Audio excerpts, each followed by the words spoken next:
Hello, ladies and gentlemen, boys and girls, people of all ages, sexualities, identities, and more, and welcome back to another Doctor Who review.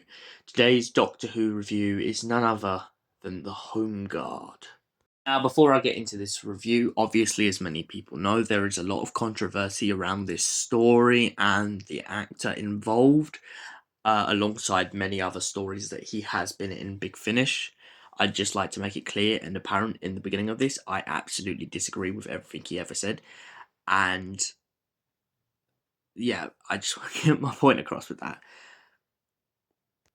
But minus that, let's separate the actor from the story and from the genre, and let's get into the gist of the Home Guard. So the Home Guard is a very interesting plot, but a very messy one, if I'm perfectly honest. So I've recently been listening to the Home Guard, and basically the gist of it is that the Doctor has landed in a town where he believes to be on Earth.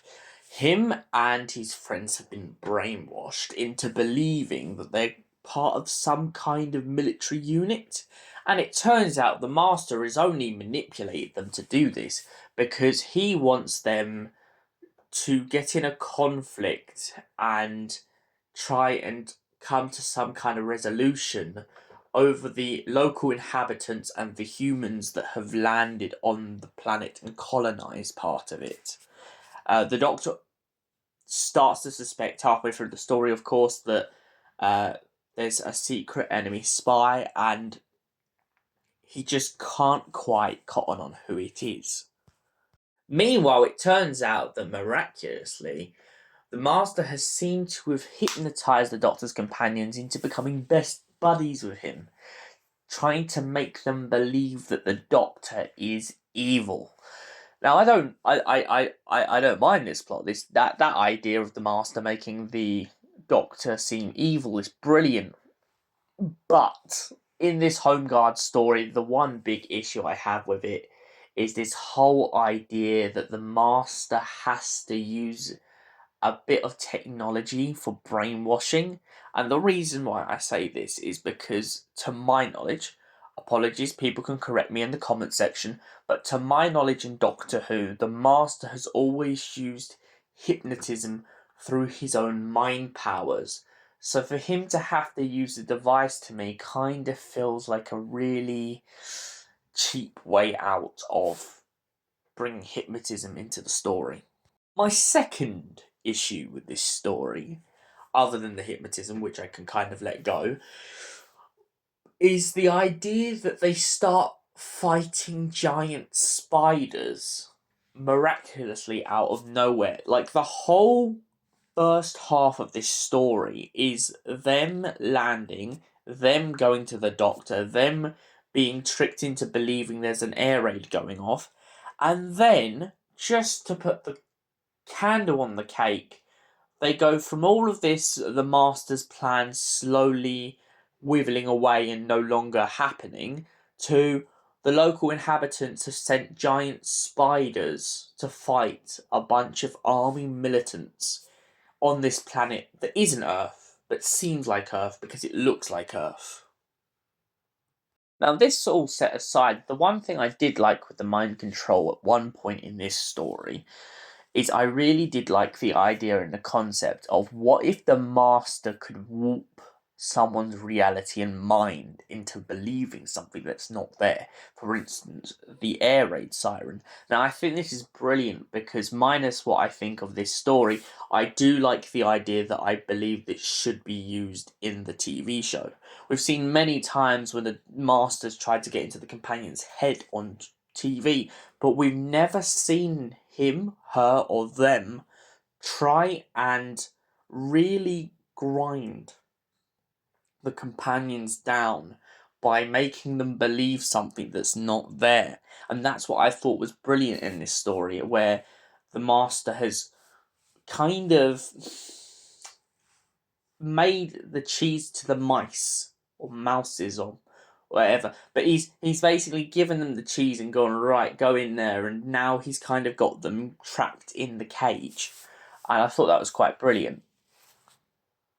The other thing I liked in this story, though, is I did like that the Doctor really starts to make you question how far he'll go, especially under the case that we know that at some point in this story, he's supposed to be hypnotized and really under the Master's control. Under this hypnotism, when he knows the spell has finally broken due to Ben mentioning the TARDIS, the Doctor starts to point a gun at him, testing to see if Ben will really believe that the Doctor would go that far.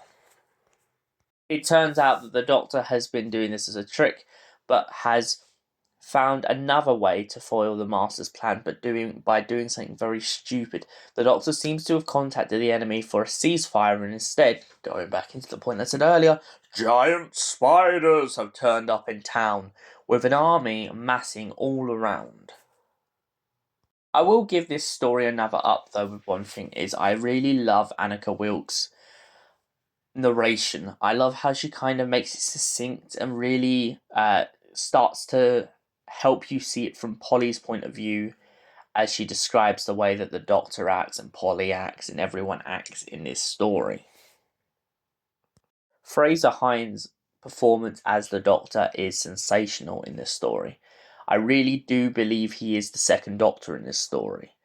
Although I am glad we've got Michael Troughton now, but I do still love that for its time, Fraser Hines could jump back and forth between the Doctor and Jamie McCrimmon. Talking of which, Jamie McCrimmon is hilarious in this story. I like the fact that Polly mocks him for his use of guns. She also mocks him for saying that he would make a really bad husband to her. Talking of which, I like, though, that when Jamie McCrimmon finally figures out that the Master is evil, how he starts to basically play into the Master's ego by agreeing with the things that the Master comes out with about women, about people, about how people should be ruled. I like that he's not agreeing with him to show that he actually believes him, but he's agreeing with him to test Ben and test their friendship, to really prove to Ben that Ben doesn't know Jamie at all. Now, the other thing I liked in this story, though, as well, is I like that even though I'm not the biggest fan of this story, I do like the idea that the TARDIS isn't overused. I mean, it's mentioned, but you don't hear it. So you know that the TARDIS is somewhere because everyone keeps going on about the blue box outside. But every time the Doctor attempts to get anywhere near it, the Master kind of starts to manipulate the situation, because he knows as soon as the Doctor gets to his TARDIS, he can either do one of two things. He can either remember and try and stop the Master, or he can remember and call the Time Lords, which is exactly what the Master does not want. Now, what was my overall opinion of this story then? Let's get into the scoring of this. So I think the story's okay, but personally I think that the one thing they should have stuck to in this story, rather than going in the direction they did, is I think that they should have stuck to the idea of a tribe, stuck to the idea of a war going on and the air raid and everything. I feel like, though, they could have so easily just made this story be about the fog causing people like hallucinations and problems with their mind, and, well, a big play on when you think about the time that this story is trying to say it's set, is you could really heavily go into the idea of shell shock. And for that reason, I'm going to give the Home Guard a 5 out of 10. Yes, I know it's a very low score, but personally, I will be honest, this is not my favourite story so far of what I've listened to. Thank you for watching, and I'll see you in another Doctor Who review. Until then, goodbye, and stay beautiful.